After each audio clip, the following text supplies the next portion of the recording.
Today I'd like to share with you some different techniques on the bass that have helped me over the years, and I hope they kind of work for you. I've been playing about 30 years, and I found that some of these techniques have really worked for me and have corrected some bad habits that I've had over the years.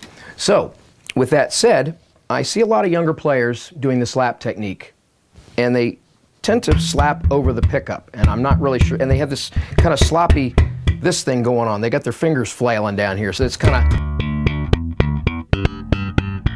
of like that, okay? That's not the way to slap a bass, in my opinion. You want to hit at the end of the fingerboard, not down here over the pickups. The magnets will pick up the noise. It's a much better sound right here. You let your thumb bounce off the string. You want to get that nice piano-y ring. Just like that. Not like that, right here. You can practice this just by doing octaves. What you want to do is pretend your finger is like in a little pivot point here. You don't want to move your arm, or it's all about economy of motion. And move your wrist in this kind of way, just like this, kind of like on a pivot. And your thumb just comes down right there at the end of the fingerboard. It doesn't matter exactly where it hits, but as long as it's on the fingerboard, right there at the end, okay? And you can just practice this by even muting the strings. You don't have to play notes. Use your thumb like a kick drum, okay? Use your index finger to pluck one of these upper strings like a snare.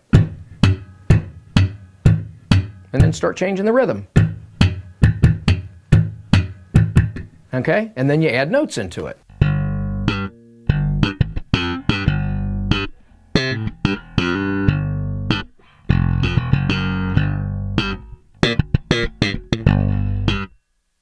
So try that instead of slapping over the pickup. I know these are basic techniques, but for some of you beginners, it might help you out a little bit. All right? Now there's another technique called muting that some guys like to do, and it's not a technique you'd use all the time, but what you end up doing is taking your palm and muting down by the bridge. You're pressing your palm down against the strings like this, and using either your thumb or your fingers to pick the strings. Now, if I just play, hear what it sounds like. Now, if I mute, now I seem to get more attack using my finger. A lot of players I notice they do use their thumb. Now I use my thumb sometimes, but I generally use my finger. I like the sound my finger gets better.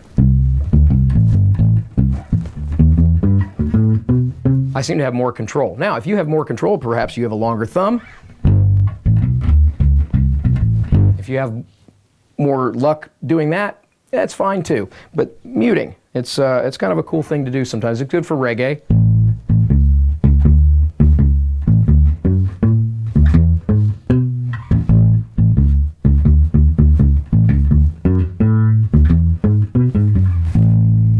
Like that. Now, let's talk about fingerstyle very briefly. These are all very basic techniques, hopefully to help out some of you beginners and maybe some of you intermediate players too who have some bad habits. Left hand. Very simple. Line your thumb up behind your index finger, onto the neck, just like so. No matter where you move, your thumb is always parallel with your index finger, like so. One finger per fret. In other words, just like that. Economy of motion. And you can practice by just playing chromatic scale.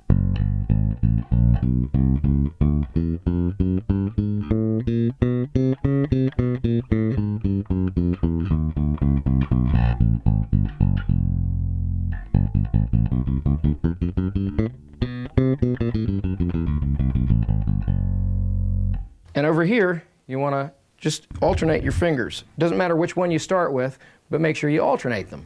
And you can always practice with a metronome, by the way. And you start out slow, but just practice getting an even tempo, okay? And then you can double that. You can even start out slower than that. You can... Sometimes that's even harder than playing fast. And then you double that. And then 16th. And just practice the alternating, but that should help you get a lot smoother. And then you take that and practice scale. Hope this helped, everybody. Thanks for watching.